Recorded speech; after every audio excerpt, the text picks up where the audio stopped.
Howdy folks, welcome to the workbench.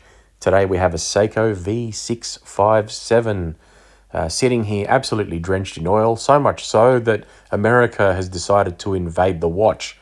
As you can see, there's so much damage here that it's caused permanent damage to the markings on the dial, on the date disc I should say, and the dial. We'll check that out in a moment. But there was a severe oil spill cleanup on this thing, and it took a lot longer than I expected. Also, being a quartz chronograph movement, I've only ever really worked with mechanical and automatic watches, so working with quartz watches is not really my forte. So I took this watch as a great opportunity to learn how to service and repair quartz mechanical chronograph watches. Looking at it here, you can see there's some damage to the watch. This is all fixed up and ticking away nicely now, and we can see that running beautifully here. Being a quartz watch, it keeps excellent time. Being a Seiko, it's going to be reliable and last another 30 years before it needs to be looked at. But it has been completely cleaned, serviced and lubricated properly. Now, when I received the watch, it was somewhat ticking along fine, as we can see here. However, the big issues was the chronograph subdials. That's the little dial at the 12 o'clock position, the 9 o'clock position, and the 6 o'clock position. Those are used as a stopwatch to time things. And what was happening was that the stopwatch itself was functioning fine, and we'll get to see that right here, right now. Off it goes. But what was happening was in about a minute, we'll see the watch reset itself. Now, the way this movement works in particular is very old-fashioned.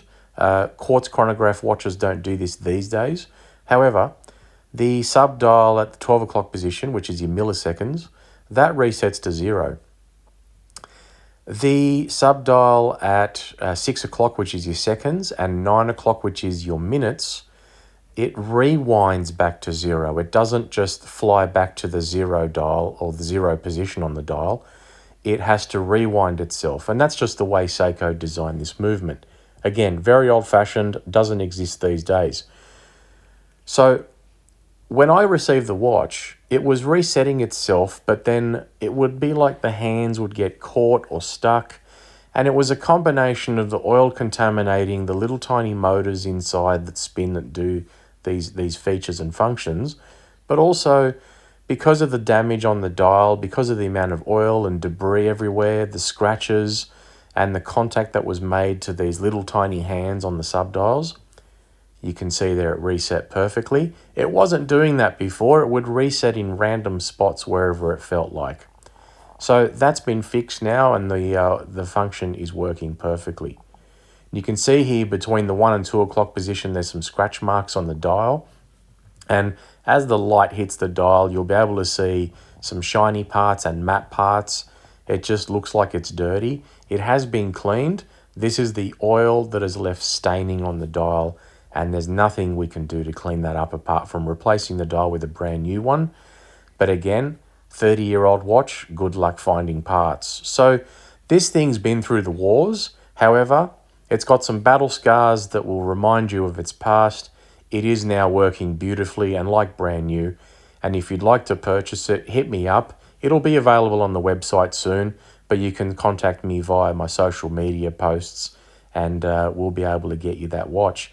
And if you like these videos and want to see more about what I'm showcasing that comes across my workbench, click that subscribe button, click the thumbs up button, and I look forward to making more of these videos for you guys. Thanks for watching. See you next time.